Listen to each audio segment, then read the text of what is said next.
Hi, and welcome to the Mediaverse podcast. I'm your special guest host, Kevin Shepard, and with me is the godfather of independent Iowa film, Mr. Wes Worthing himself.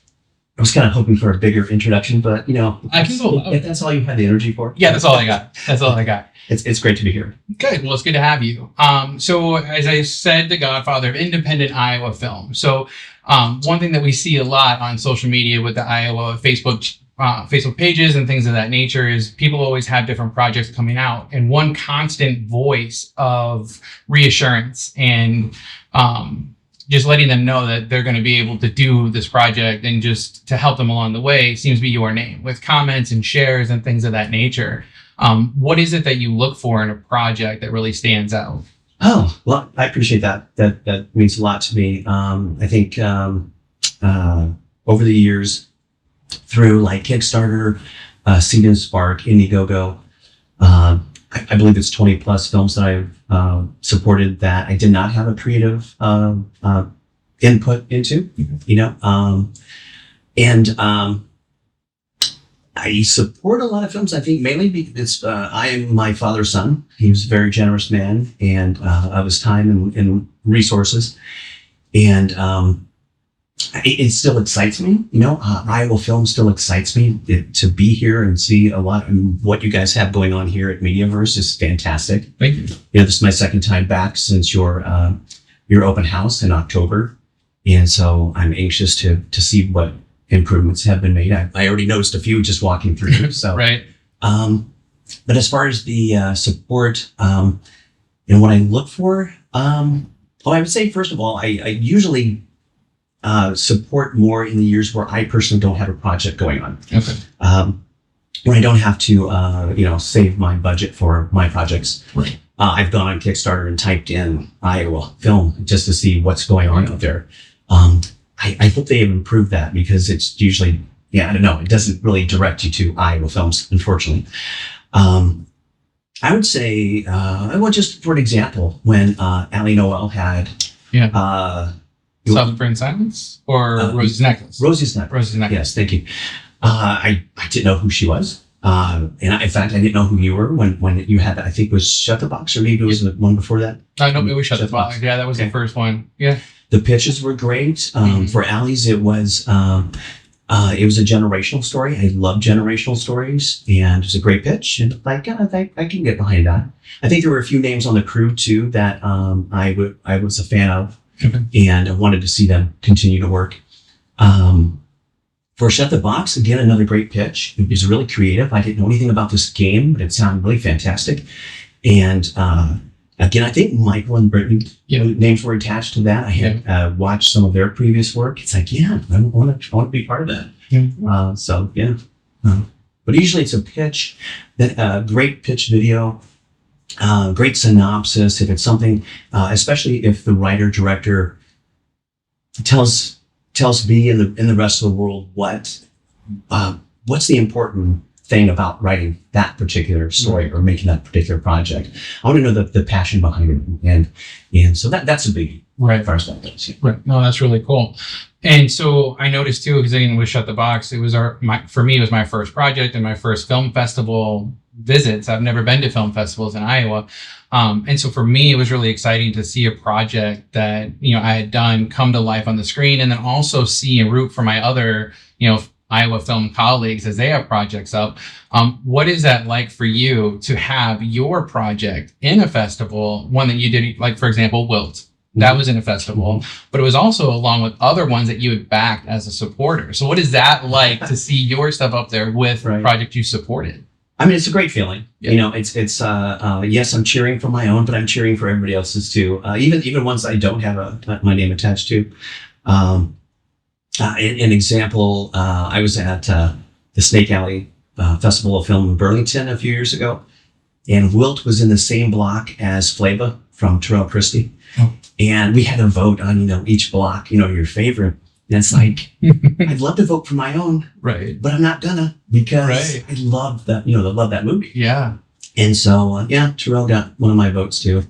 And it's like, yes, I love Wilt. There's something special about it that even to this day. And But like, oh, yeah, I had no support of that. It came out. I didn't know who Terrell was.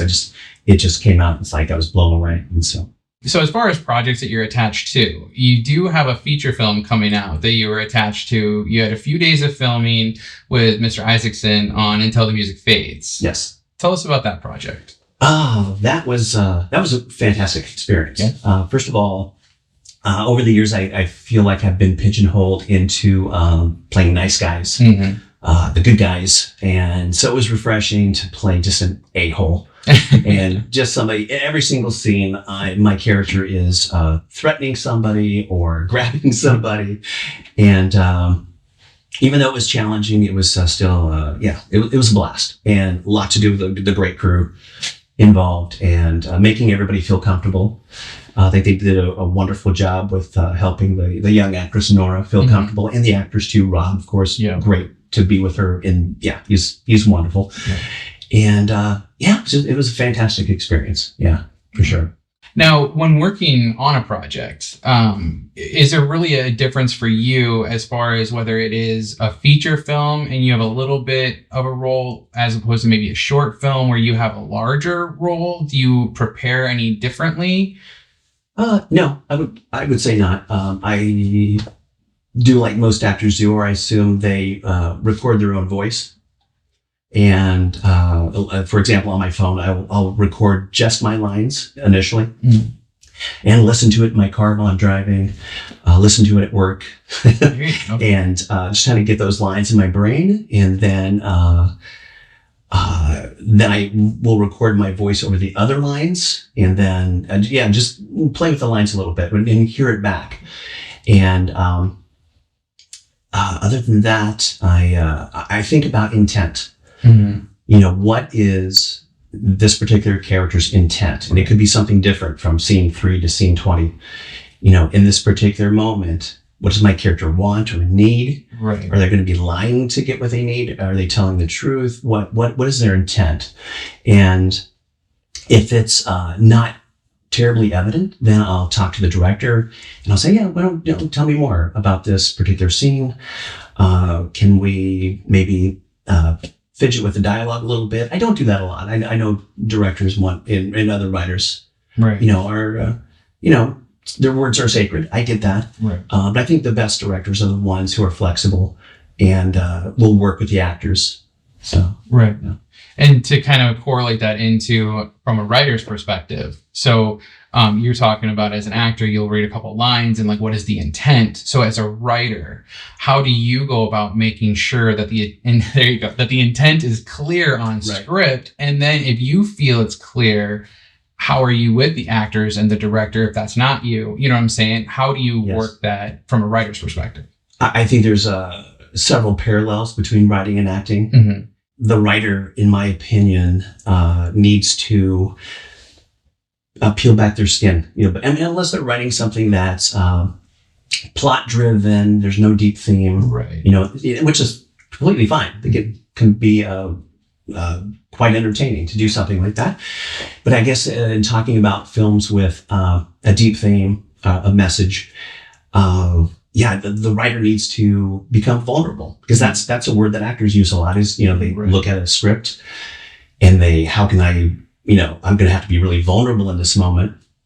And what is my intent? I think the writer needs to do the same thing. Make it easy for the actor so they don't have to, it doesn't have to be a mystery to them. It's like as soon as they read that, they just want to dive into that. Right. I went to a wonderful panel at the Austin Film Festival years ago, and it was with Meg LaFoe and Nicole Perlman and Lorian McKenna. And collectively, they've all worked with Pixar and Marvel. And they talked about that. They gave examples of stories, especially Pixar, with one of the writers would give a pitch. And they would say, okay, that's, great story, great premise. Why do you want to write this? Right. And they would answer. And they would say, that's fantastic. Why do you want to write this? And it's this almost an interrogation. Right. Why? Until you get to the core, of why you have to write this. What is that, the deepest fear or your own vulnerability? Yeah. And so if a writer does that, you're saving a lot of work for the actor, and the actor's and actresses are going to just want to do that. So yeah, I think there's a parallel between, vulnerability and intent. And if you write that way, you're going to get some fantastic talent who want to perform your work. Right.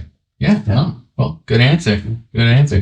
Yeah. I find sometimes, like for me as a writer, I don't know exactly what that character in that moment would say. So sometimes I do kind of do the lazy route, and I'll just write what is on the nose dialogue. And then I'll see what actor, actress is going to be doing that role. And then say, now, when you're reading into this, once you get to here, how would your character then make this statement? And oftentimes, like, they're able to uncover something within the character that they've helped create. So oftentimes, like, I try to do that, but then it's like I'll give them a little bit of creative leeway. Because again, too, like, I'm not one of the writers where it's like the words are sacred or golden or have to be verbatim. It's really about the intent. If the actor or actress finds that deeper meaning within them, and then they alter the dialogue slightly, but it carries that same intent, then it's just going to come across that much more grand on screen. Absolutely. Yeah. Absolutely. I've been on both sides of that. As an actor, sometimes I've spoken up with the director and said, hey, can we change this? And I think it turned out to be better. I guess on the other side of that coin, I'm very flexible with actors when I'm directing. And sometimes what seems to be normal dialogue, it just doesn't come out right. Exactly. It looks great on the page. Yeah. But for some reason, and it may just be this particular acting talent, and not saying that because they can't do this one line or it doesn't sound natural, that it doesn't say anything against their talent. It's just, there's just something about the rhythm of that particular sentence. Right.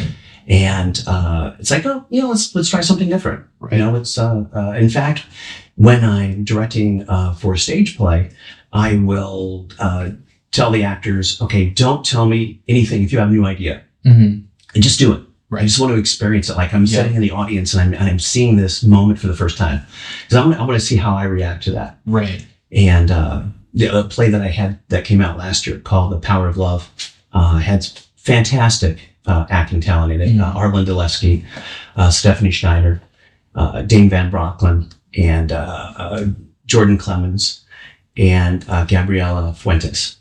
And I gave them free reign. And that is the advantage of having an original story for a play as well. It's like the rehearsal process is a collaborative effort to evolve that story. And so it's not just, something you just bought the rights to. So in the play world, it's expected to be verbatim. If you, for anything that's not original that you're making yourself. And so, I love that organic, work with actors, and it helped that I was the writer too, because I can tell them, this is why they're doing this. It's kind of symbolic for the audience. I want them to feel a certain way. And so let's, now that you know what my intent is, or this character's intent, what do you guys think from your own experiences, and how can you present that to the audience? Right. Yeah. I love that. Love doing that. Just a quick general question for myself. So just curiosity, when writing for stage, you had mentioned that a lot of the writing is verbatim, like the dialogue and stuff has to be verbatim. Is a lot of that due to, a lot of that is cues for other actors to come on stage from behind, you know what I mean? The after scenes or anything, or why would that be more that it has to be verbatim for stage? Well, I would say it's more of a legal thing. If we wanted to do Steel Magnolias, the play, right? It's expected to be done verbatim. Gotcha. And you're buying the rights to perform that work. And somebody out there in legalese might be able to, right? Yeah, I don't know the ins and outs of it yet. Okay. I am a member of the Dramatist Guild of America, the Playwrights Union, and I haven't learned everything yet. Right. So, right. Yeah. But with an original work, like this is something I wrote, we're going to put it on in 6 weeks. Right. Then just that, collaborative effort. Everybody brings their own talents and gifts to it. Jordan is a stand-up comic. And I said, I've got some jokes in here, and if you think you can punch them up, go for it, and we'll see what happens. And he did. And we got bigger laughs because of that. When writing, and you write through for a character, and that character in your mind kind of has his own or her own cadence. So these lines come out kind of like Alan Sorkin had said, that you can hear the music as they speak for him, right? Their dialogue is music. He hears the notes as they talk. Have you found that to be where you ran into a project where maybe that actor or actress did really well in one of the scenes that they auditioned for, and then when it came to do it, you had to adjust for the cadence, or were they able to adjust accordingly? Like, you know what I mean? Did you have any situations like that where you had to make major adjustments due to just the actor or actress? Not in a drastic sense. Maybe just a few sentences here and there. Well, sometimes, just like stand-up comics do, they'll open mic night. They'll tell a joke, and maybe it doesn't land. Right. Sometimes it might just be switching the sentence around a little bit, and same joke, but it's just reversed or fiddled with a bit. So we've done that before, but nothing like over the top where it's like, oh, we have major changes to make. Okay. And before we started the podcast, we were kind of talking, and you had mentioned that you used to write a lot of rom-com, and you had your own website for that. So I want you to elaborate a little bit on that. Tell the audience. And is that website still around? Can we still get some of those nuggets of knowledge? No, I mean, if it's still around, it's somebody else's now. Oh, right. It was called romcomwriter.net. And back in the day, we're talking 15, 20 years ago, when this was around, I was just rather new to exploring screenwriting. And at that time, it was a great brand to have. I wanted to, if people thought of me as a writer, then they would say, oh, there's this somebody who wants to direct a rom-com, and I know a guy, and I still love rom-coms. I guess I like the old classic rom-coms. I guess I don't know what that even means anymore. But, I'm a fan still of someone running through an airport. Right. That mushy stuff. But it's also unique too to see the newer, I guess, see how they've evolved. Right. I just watched Past Lives, and it was more drama than comedy, but it was still really unique to see how that story developed, and beautiful film. So romcomwriter.net. Right. I had to take net because .com was taken. Right. That was my go-to for writing features. And what I had done is studied rom-coms, read as many rom-com scripts as I could, and literally dissected them. I had about 20 different rom-coms that were super popular, like for a decade, and mapped out everything. And again, not ripping it off, but just getting a great sense of how these things work, especially the successful ones. And what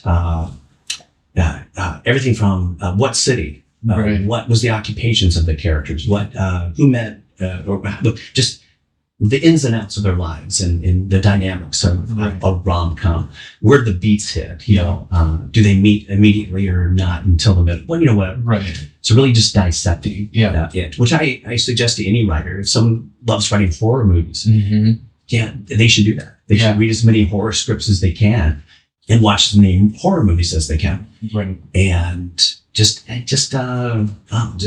dive right into it. And then it'll give them a better idea too when it comes time to write that horror script or a rom-com script or any genre. If they take a deep dive into it and explore it, I think it's more likely that they're going to have something original because they know what's been done. Yeah. Yeah.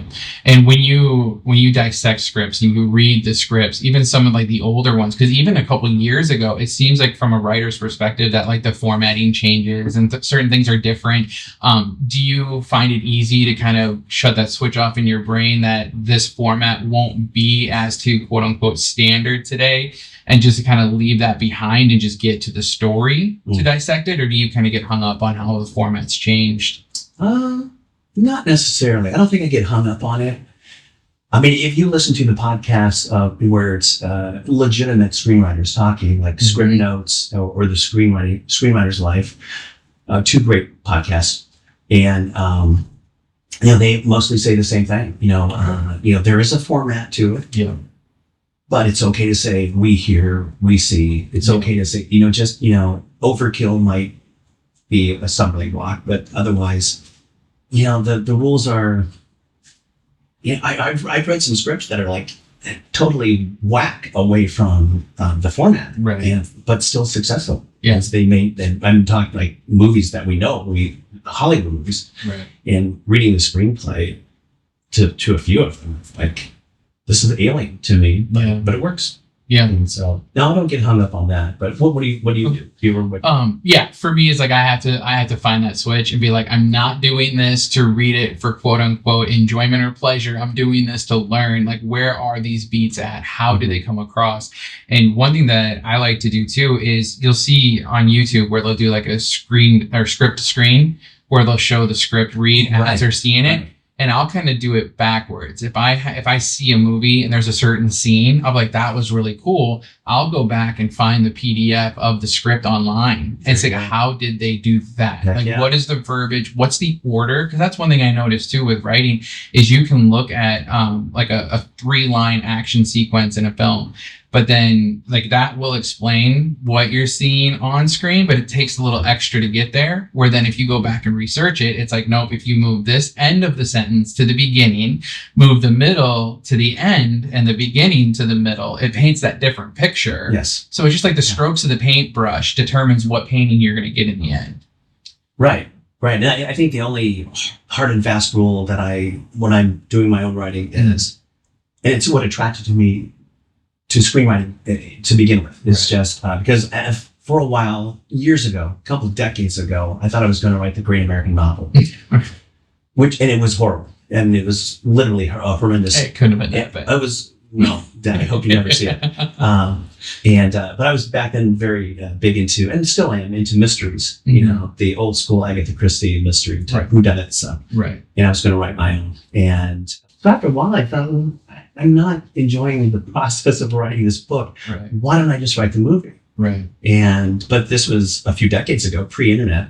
And I thought, I have an assumption I'm the only person in Iowa who's even thinking about writing a movie. Mm-hmm. But then I got out of my comfort zone and tried to figure out what's out there. Discovered Iowa Scriptwriters Alliance. Yeah. And then that led to exploring other things, books, screenwriting books, which I think one of your previous guests, Marissa Vaughn, was a rock star. Yeah. Yeah. She said something about, I'll have to paraphrase, but collect as much information as you can from those books and then kind of give them a toss. Yeah. I don't think some new writers, I think, make a mistake of being too rigid and too, I got to hit this beat, Right. Kind of things unravel. Right. Yeah. All right. So when it comes to writing and you have this idea and you want to make this script, you're going to complete this script, whether it's a short feature, you're ready to dive in.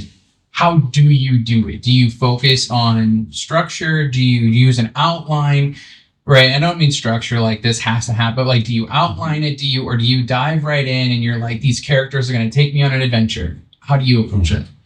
Well, I'll give you an example with the stage play I had last year, Power of Love. It came to me as a David Detlefs and his production company. He creates a lot of dark theater in the Des Moines area. And he wanted to know if I could write or would be willing to write and direct a play that was both dark but also had a human story behind it.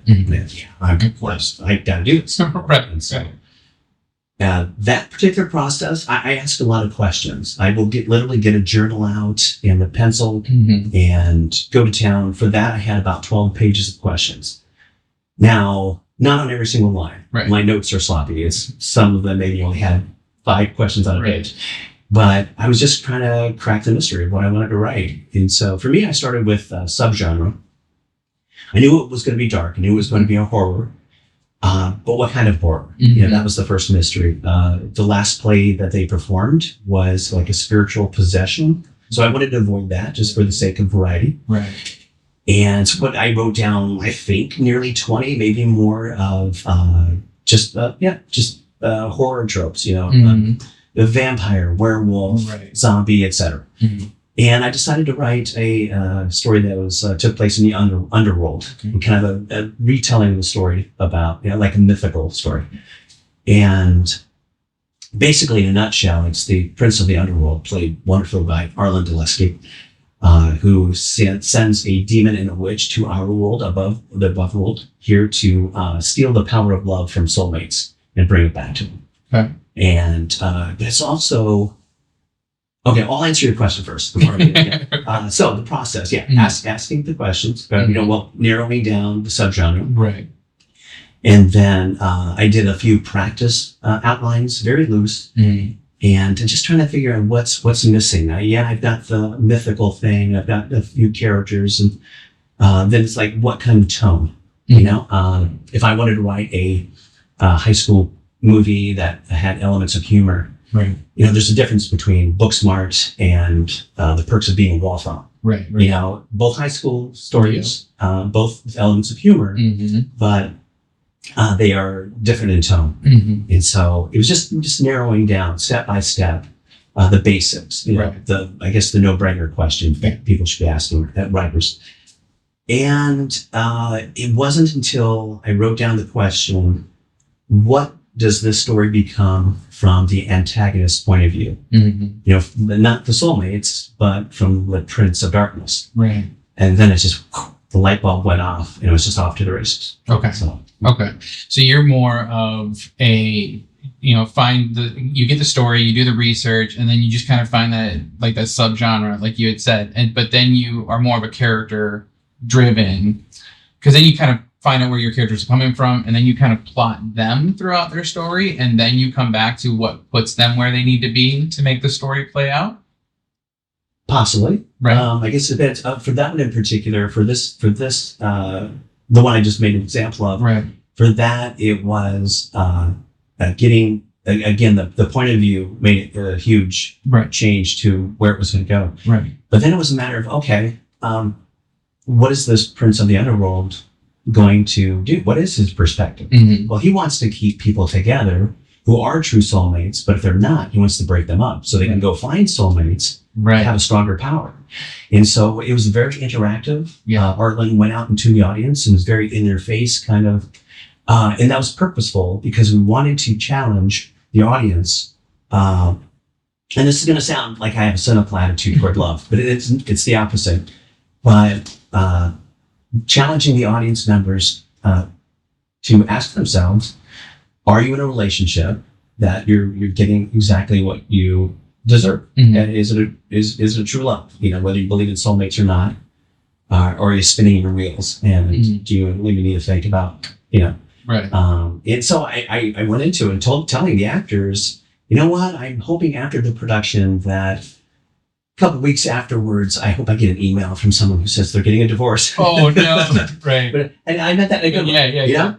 Yeah. And so, but that was the challenge. Is like these are the soulmates. This is, you know, and Arlen was fantastic, and he was did some improv things. He's the scene opened as he's chewing on a rat, and it was some crazy stuff.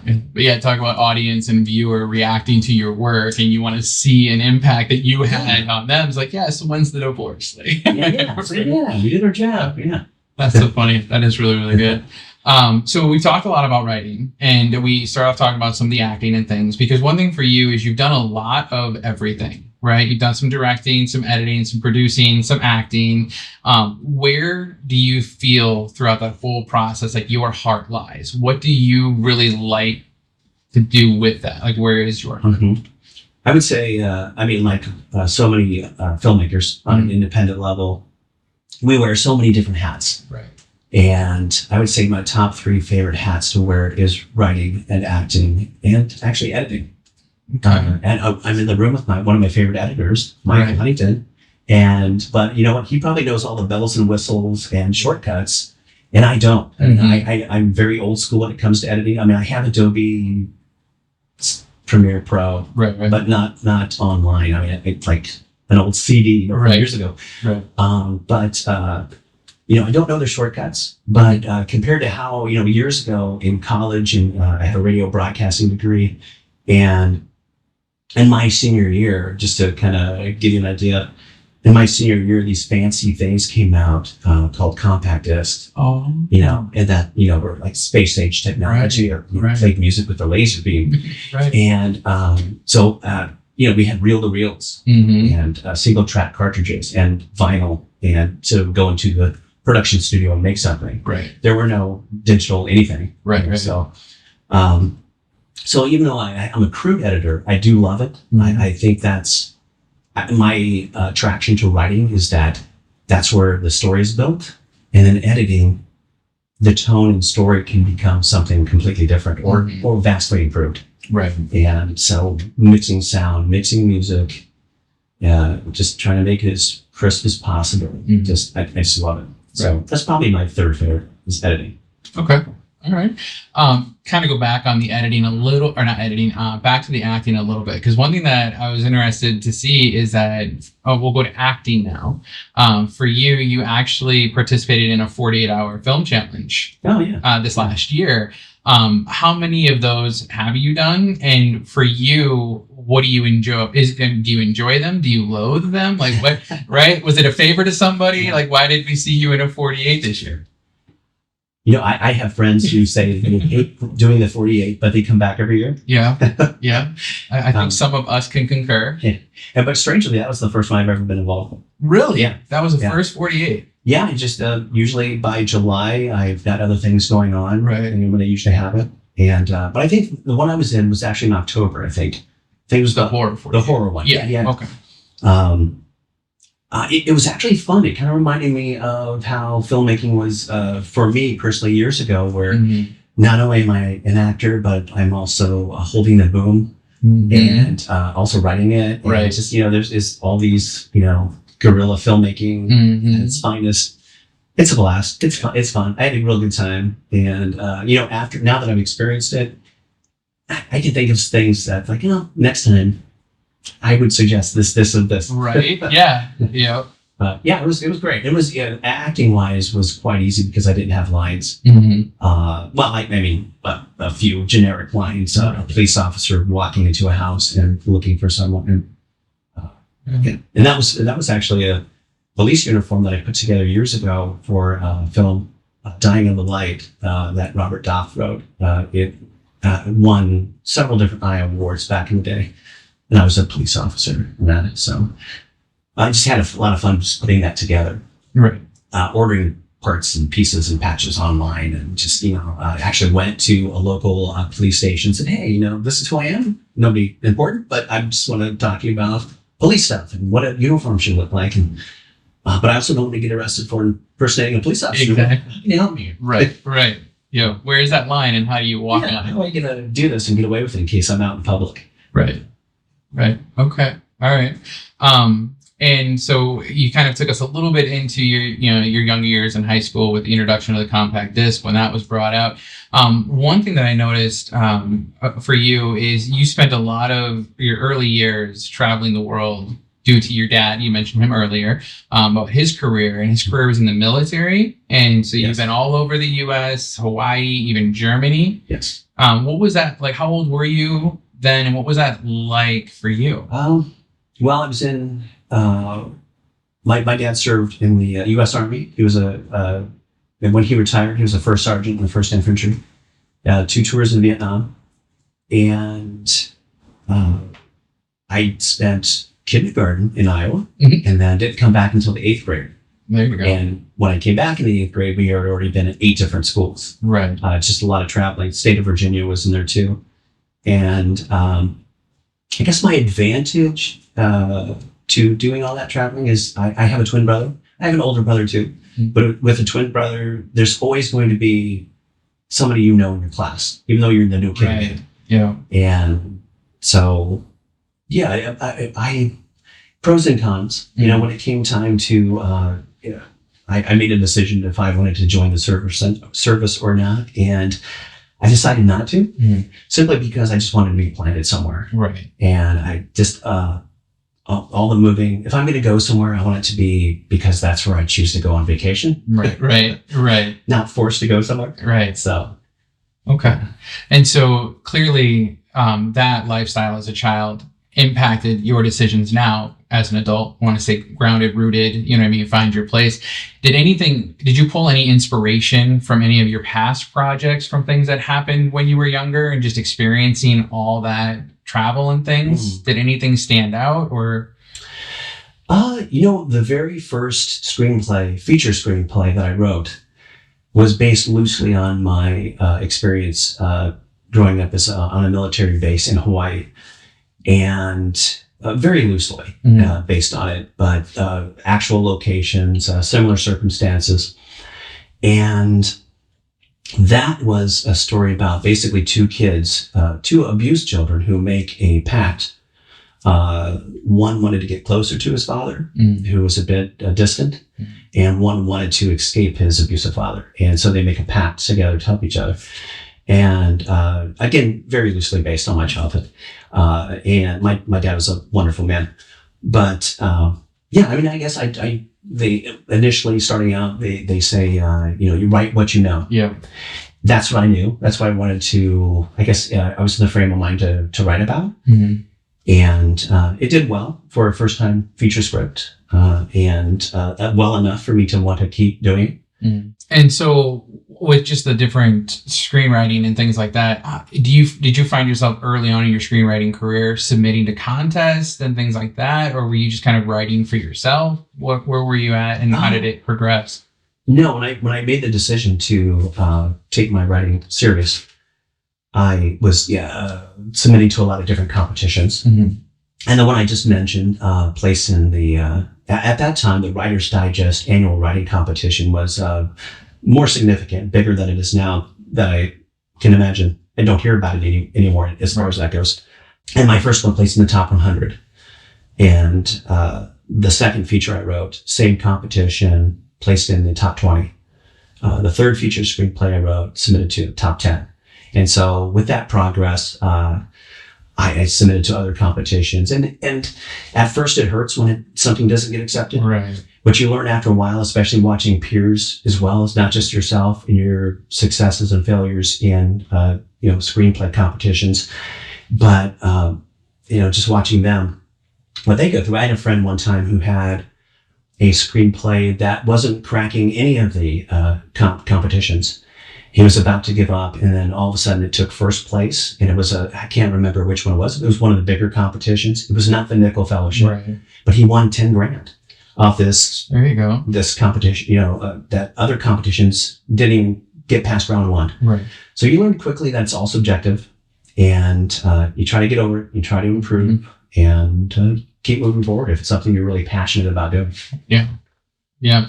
Because I know for me, I was writing almost just to it was a hobby. A friend of mine challenged me to start writing. And it's like I wrote a sequel. So I actually wrote a feature sequel to the movie We're the Millers.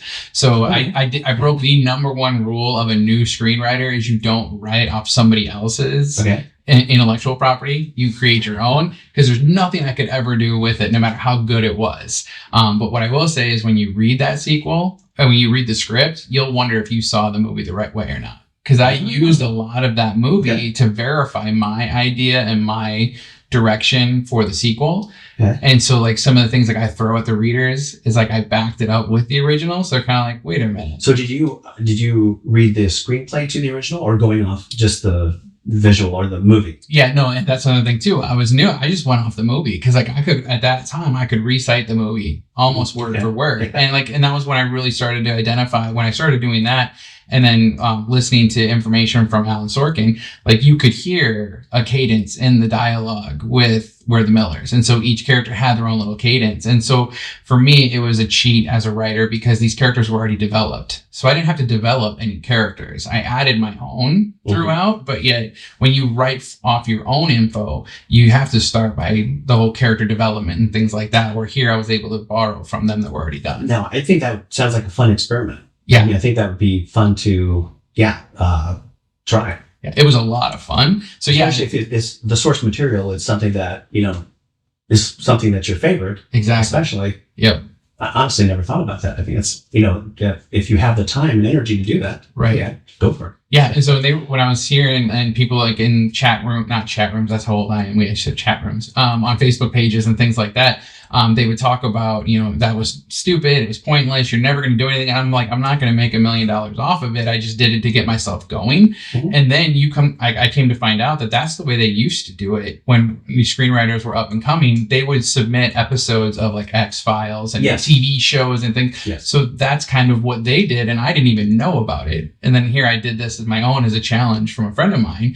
And so then it was kind of cool, because I was like, Yeah. well, how do you explain it? It worked for years. I'm not expecting anything. Right. And then now it's time to go do my own. But by the time it was all done, you were more knowledgeable about the process, Right. and it wasn't for nothing. Right. Yeah. Yeah. And yeah, you're right. And back in the day, it was if somebody wanted to work on Cheers, Mm-hmm. now strangely, they never wanted Cheers material, so they wanted something Right. different. Yeah.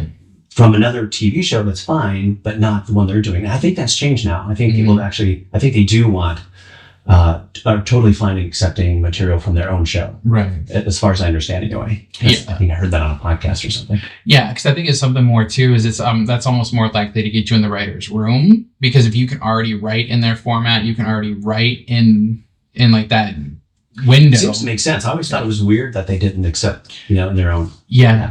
I mean, did they feel threatened back in the day? No. Like, I don't Or know. maybe it's a legal thing. Right. They say, oh, hey, Could be. this is what our new episode's about. Right. Just Right. happened to be.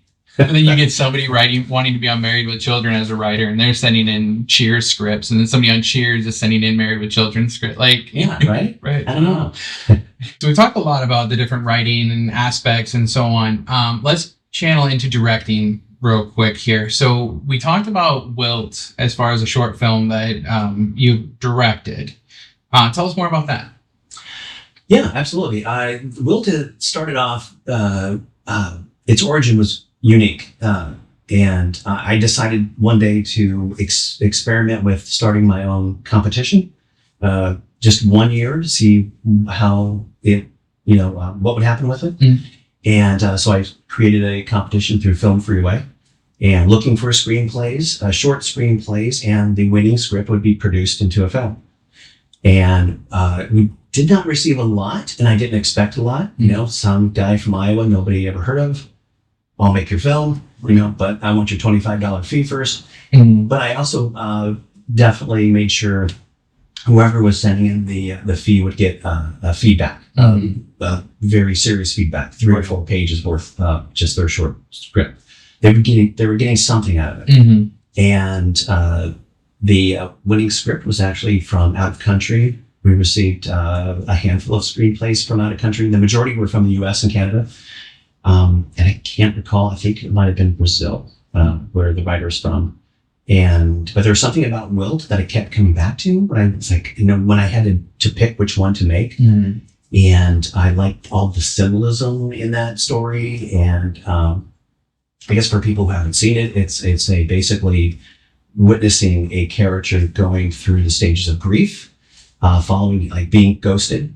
And at the same time, there's a vase of flowers in the room. The flowers are basically wilting as she is dying emotionally. So it's kind of this, Right. another character in the room. Probably the most artsy Mm. thing I've done, but it's had some good success Mm. on the festival circuit. And but as for directing it, I think, again, going back to something Marissa said about delegating, it can be challenging sometimes. And yeah, I personally feel I'm very grateful the crew that was involved. Bruce James Bales, John Hennessy Baker, Andrew Peterson, Spencer Smith. I mean, A-list for crew. Mm. And yeah, I was working with the actress, Andrea Erickson, quite a bit.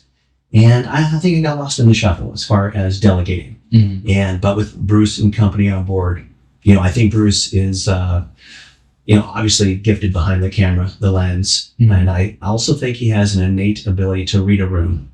And that helps a lot. And I've been on projects.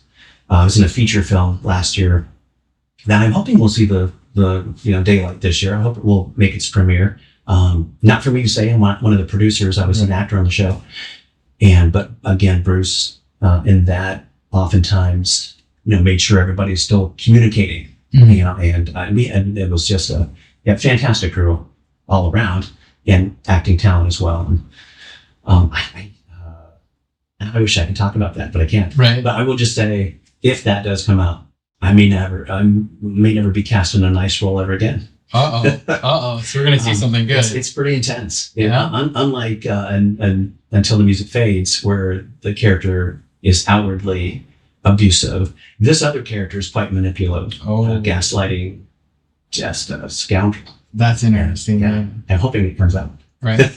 Now, that was the second time that you mentioned Marissa Vaughn. So Marissa Vaughn got 2 shout outs from you on this podcast. Right. The first time you mentioned her is when she was talking about when learning new things to get information, gathering the information, and then set it aside.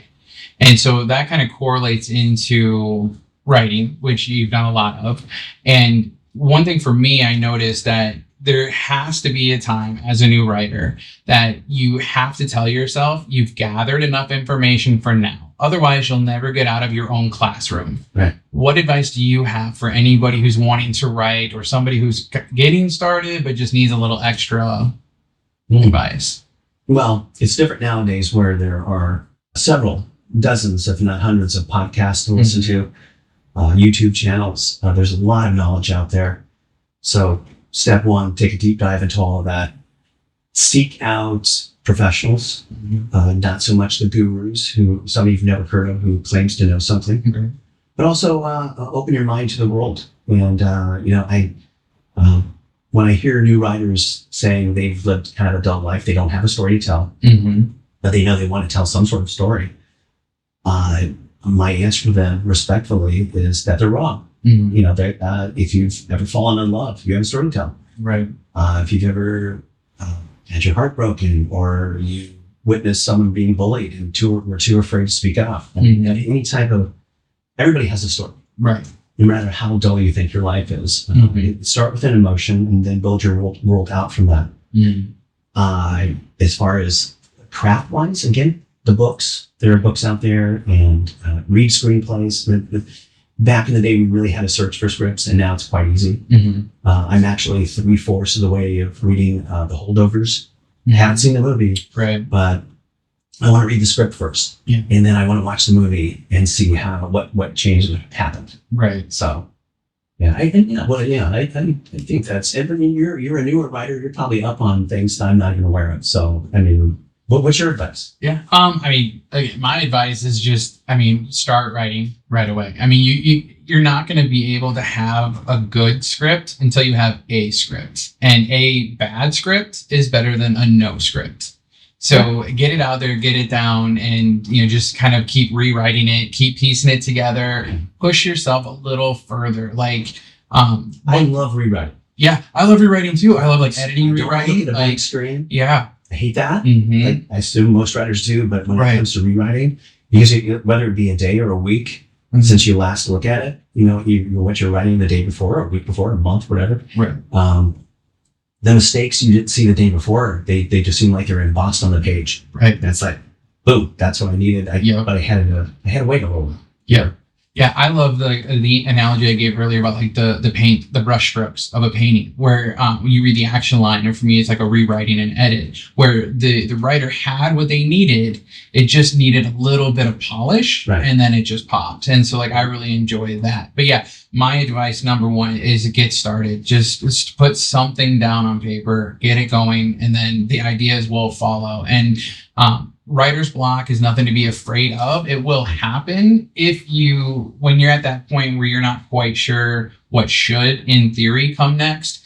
But I'm also not, I don't tell people don't write it chronologically, because that works for some people. For other people, it's like, let's start at the end. Let's start at the beginning, because I know if it ends like this and they start off here, then I know the journey they're going to have to go to get there. And so that's always good too. Yeah, I like that. And typically I will write from beginning to end. I'm writing something now that it's probably number 3 or 4 on the list of projects, but I rarely do it this way, but I wanted to skip ahead to an argument scene. I'm just getting started on the opening sequence, and it's like, I'm so excited to see how these two people argue and fight with each other. Right. I'm just going to write that down. Because I'm in that frame of mind. I'm inspired to do that now. And so, I don't do that often. Right. But yeah, it hey, whatever works. Yeah, the biggest thing for me is embrace the what if, because if you just write, like kind of people fall in write what you know. And so it's almost too real. And so it's what if they said this, or what if they did this? So then it comes back to the writer. What if you pushed yourself a little further? You know what I mean? Just go a little bit farther. The whole what if, because they tell you in writing dialogue is so perfect when it's the exact thing they should have said in that moment. So like if you have an altercation at a store and you're driving home, you're like, oh, I should have said that. So in your mind, you're like, what if I would have said that? So what if? Push the what if. I like that. Yeah, I like that. That makes sense. Yeah, it's fueled me a lot getting through different things, and especially like the writer's block. You come to a screeching halt, so the road's closed. What if it wasn't? What if you weren't driving this car? What if you had this car? What if? And then you get past the roadblock. Right. Yeah. Right. And I've heard something I've tried, not a lot. I just typically don't get writer's block, it seems. But for those who do, just start writing bad on purpose. Write absurd, ridiculous things just to get into the rhythm of your fingers moving and your brain doing something. And because that's my love of writing, is just get lost in that flow state. And it's like, I hope there's not a fire. Right. Because I'm not going to know it. Right. I'm in the zone and I'm just connecting the dots. It's like solving the mystery to this, to something I created, but I don't know the answer to it yet. Right. Yeah. It's a drug. I mean, literally it releases dopamine and serotonin and good stuff. Yeah. Oh, it should. And especially too, like when you mentioned how this character for this movie you cannot speak of, and like the type of character they are. I've had a couple different projects where I wrote that type of character, and when it was done, when I was done with the scene, I shut my laptop and I'm like, I absolutely hate this person right now. And then it's like I have to come to terms, like I created this person because this person does not exist in this world, but I hate him so much. But yeah, like stuff like that, like push yourself, go a little further and find what it is. Yeah, I think that's an excellent point, because like if you're writing, my newest stage play, it's 8 different one-act plays actually dealing with twins in every single story. And there's a few, some are just absurd comedies, no depth to them whatsoever, but entertaining, hopefully. Right. But there are a few I take on some deeper, subject matter. And there's one in particular, and I almost always listen to music when I'm writing, whether it be something on the turntable or in the ears. And but for this particular one, I will listen to My Immortal by Evanescence on loop while I'm doing it. And because there's something about that song that's just like perfect for this moment. And I mean, I don't bawl, but my eyeballs wet every single time, because it's a very serious subject matter. And on a personal level, and something, so. Okay. And another selfish question. So when you're working on projects, do you find, because I don't recommend for newer writers to just do multiple projects. For me, over time, I saw as I'm in the middle of one, something sparks an idea for something really interesting and won't fit here, but it will fit over there. And then I start creating the outline for another project, but I still stay focused, right? Like that, it has to get done. But also you push your project away for a couple days, do something to fill the time, and then come back to it and you move back on. Like, are you a multiple project or are you a one at a time? I'm a multiple.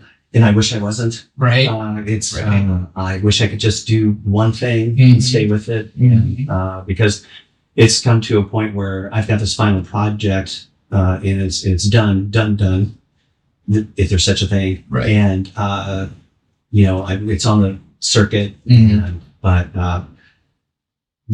got, I want to do this, but there's also this, and I've already said, I would act in this. Right. Like, if I just, if I just honed in on this, I would have it done. But also I have a habit of moving on to something else before I've taken something far enough. Now, Wilt is an exception. I've had that out there for quite a while, and I've even submitted it just a few last times, just to see what happens. And so hopefully I'll have some good news online about it. Hopefully. Because our actress hasn't seen it on a big screen yet, and I hope she gets a chance if it shows again. It's just, it hasn't played in Central Iowa. Right. It's played in other areas. Right. And it hasn't played in Nebraska. And Andrea Erickson was phenomenal to work with. Terrific actress. She deserves to see it on the big screen. So I'm hoping I can get that done. Right. Okay. And so we've talked about different acting, and again, I gotta go back to, I know you can't talk about the project, but this character that you portray in this project and how maybe not the greatest person. And you kind of delved into that a little bit until the music fades. And so as an actor, because you're the nicest guy I've met in a long time. And so I've got you fooled too. I was going to say, are you acting now and you're really the guy on screen? I'm really a jerk. Right. So how do you, again, like flipping the switch, how do you draw that line? How do you go in and out of yourself to that character? And, are you one that believes in the method acting? Because you're hearing a lot now where actors are getting caught up in the method acting, and it's kind of, bringing some more attention to the method acting. Where is your stance on that, and how do you manage as an actor? I honestly don't consider myself to be a method actor. I've taken a few different acting classes over the years, and they each have their own name, style of acting that they're teaching that I didn't retain, because that's just how my brain doesn't work. No, I guess for me it comes back to intent again. Okay. I guess for Until the Music Fades, on the script, it says, this is a former football player and he fills the doorway. And, well, I'm not that. Right. Could have been a kicker, maybe a kicker. A kicker. Yeah. It could have been 100. Right. Get a strong foot. And right. I mean, in high school, I was a wide receiver, but I was the bad one. Right. But being the runt of my family compared to my brothers, I never thought of myself as being physically imposing. And so approaching that particular character, I thought, there are actors out there who are not physically imposing, but they scare the crap out of me. Right. So Christoph Waltz is not a towering person, but he just owns every scene that is in. And I thought, what can I do to make this character intimidating and frightening as he should be? Right. I thought too of Oscar Isaac in Ex Machina, and just there's certain movements and facial expressions that they make, and I thought, well, I think I need to make him seem a bit psycho. And maybe do something with my eyes and keep my eyes open and kind of stay in the moment. I think that's one thing that Kevin mentioned to Rob Merritt and myself, was that he was really happy to see that we stayed acting during a particular scene that became a physical scene. Right. And that was my intent. It's like, what does this character want? This character wants to do some bad things, and I don't want it to just be physical with his arms, and I want it to stay on my face. And I will never claim to be a virtuoso actor of any kind. I enjoy it. I love it. Something along with writing will do until I can't. But I guess that was my approach to that. Just the intent. It's not my intent. It's the character's intent. And I try to separate, because sometimes you feel like after the scene's over, ooh, that made me feel not good. Right. In the other film I'm not allowed to talk about yet, there's a scene in there, it's so intense, and that there were literally tears on set. One of the actor that my character did something horrible to, we actually gave each other a hug afterwards. Like, wow, that was intense. And it seemed so simple, right? Compared to how many other scenes we were involved in, but it was just so demeaning, and so taking something away from it. Right. I can't. I'm anxious for it to come out. But you get in that emotion of the intent. Yeah. And the simplest thing on paper can speak volumes. Yeah. And again, in that coming back to just the crew that you're working with. Yeah. Bruce was also shooting that, and that was since that seems so special and so important. Collectively, everybody, listen, this is what we're gonna do. Right. So it had to be done. Yeah. In only one take. Well, technically 3, but yeah. Right. Yeah. All right. All the way through, it had to be only one take. Really? So yeah. Because what I was taking away from him, he couldn't get that in real life. So yeah, and I can't say more. Yeah. No. Okay. Yeah. We're good. All right. But I do think on that note, is there anything else that you want to say or share or talk about? Oh well, besides the play, I want to. I hope we'll see the light of day later this year. I am working on a short film project with my friend Mike Pace. Most people will remember Mike Pace, the spokesperson for the Iowa Lottery for so many years, a radio announcer. And he wrote this book right here, Dreams and Detours. And it's a book of poetry and short stories from his experiences. And it's just a beautiful book. And after I read it, I told him how much I loved it, but put it on the shelf. I had other projects going on. Mm-hmm. And then a few months ago, I reread it again. And it's just, I noticed the push-pull of him being proud of his many accomplishments in life. Right. And talking about what ifs, because what if he would have gone into music and pursued that path as a singer, and because he has a terrific voice. And that's something we're trying to capture. Right. His character is going to be basically having a conversation with his alter ego, and inspired by this. Right. And so that's a short I hope to get to, very, very soon. We've already written a screenplay to it, but we've got some work to do to really find the magic of it. Mm-hmm. And something I'm hoping will, maybe if not later this year, then 2025.